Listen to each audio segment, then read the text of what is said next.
Assalamualaikum warahmatullahi wabarakatuh. Perkenalkan, nama saya Isa Mandasari, NIM 2018-01048, kelas A18. Untuk memenuhi tugas MIT dari mata kuliah pelayanan publik yang dibimbing langsung oleh Ibu Dian Ekawati SKM MKes, saya akan memaparkan materi tentang pelayanan publik. Sebelum kalian simak video saya, jangan lupa like dan komen ya teman-teman. Baik, adapun konsep materi yang saya akan bawakan adalah: pertama, definisi pelayanan secara umum; yang kedua, definisi atau konsep pelayanan publik; dan yang ketiga, unsur-unsur pelayanan publik; yang keempat, siklus pelayanan publik; dan yang terakhir adalah prinsip-prinsip pelayanan publik. Jadi di sini saya akan menjelaskan definisi pelayanan. Apa sih itu pelayanan secara umum?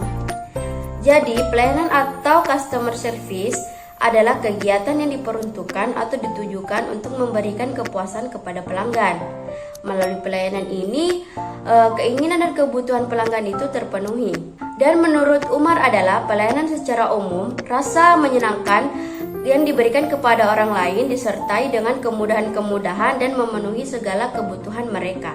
Selanjutnya saya akan menjelaskan 4 konsep pelayanan publik. Yang pertama, menurut LAN pada tahun 1998 mengatakan bahwa pelayanan publik merupakan segala bentuk kegiatan pelayanan umum yang dilaksanakan oleh instansi pemerintah, baik daerah maupun di pusat, dan di lingkungan BUMN atau BUMD, dalam bentuk barang atau jasa dalam pemenuhan kebutuhan masyarakat. Dan yang kedua, menurut Lovelock pada tahun 1991 mengatakan bahwa pelayanan publik merupakan produk yang tidak ada wujud atau bentuknya sehingga tidak ada bentuk yang dapat dimiliki dan berlangsung sesaat dan tidak tahan lama, akan tetapi dialami dan dapat dirasakan langsung oleh para penerima layanan. Dan yang ketiga, menurut David McKevitt pada tahun 1998 mengatakan bahwa pelayanan publik merupakan sebagai layanan yang penting untuk perlindungan dan peningkatan kesejahteraan warga negara, akan tetapi berada di mana pasar mampu mencapai atau bahkan mendekati keadaan yang optimal secara sosial, kesehatan, pendidikan, kesejahteraan, dan keamanan, memberikan contoh terbaik yang paling jelas. Dan yang terakhir, menurut Departemen Dalam Negeri pada tahun 2004 mengatakan bahwa pelayanan publik adalah suatu proses bantuan kepada orang lain dengan cara-cara tertentu yang memerlukan kepekaan dan hubungan interpersonal, tercipta kepuasan yang keberhasilan. Setiap pelayanan menghasilkan produk, baik berupa barang ataupun jasa. Selanjutnya saya akan menjelaskan tentang definisi pelayanan publik menurut Undang-Undang Nomor 25 Tahun 2009 tentang pelayanan publik. Jadi, pelayanan publik adalah kegiatan atau rangkaian kegiatan dalam rangka pemenuhan kebutuhan pelayanan sesuai dengan peraturan perundang-undangan bagi setiap warga negara dan penduduk atas barang, jasa, atau pelayanan administratif yang disediakan oleh penyelenggara pelayanan publik. Selanjutnya ada unsur-unsur pelayanan publik. Di sini ada 3 unsur pelayanan publik. Yang pertama, instansi penyelenggara; yang kedua, penerima pelayanan; dan yang ketiga, kepuasan pelanggan. Instansi penyelenggara di sini maksudnya adalah instansi-instansi yang melakukan pelayanan umum, yang seperti rumah sakit, kantor polisi, kantor pajak, kantor PLN, kantor PDAM. Dan yang penerima layanan adalah masyarakat umum. Dan yang ketiga, kepuasan pelanggan di sini maksudnya apakah masyarakat tersebut merasa pelayanan tersebut sangat baik ataupun buruk. Selanjutnya ada siklus pelayanan publik. Pertama, saya akan menjelaskan apa sih itu siklus pelayanan. Jadi, siklus pelayanan adalah sebuah rangkaian peristiwa yang dilalui oleh para pelanggan sewaktu menikmati atau menerima layanan yang diberikan. Selanjutnya, saya akan menjelaskan bagaimana siklus pelayanan publik. Yang pertama adalah pelanggan datang atau kontak dengan customer service delivery atau sistem penyampaian layanan. Dan yang kedua adalah sistem penyampaian layanan memberikan kebutuhan yang diajukan oleh para pelanggan. Dan yang ketiga adalah kebutuhan pelanggan terpenuhi. Dan yang keempat, outputnya. Output di sini maksudnya adalah apakah menghasilkan barang atau jasa. Dan yang kelima adalah kepuasan pelanggan.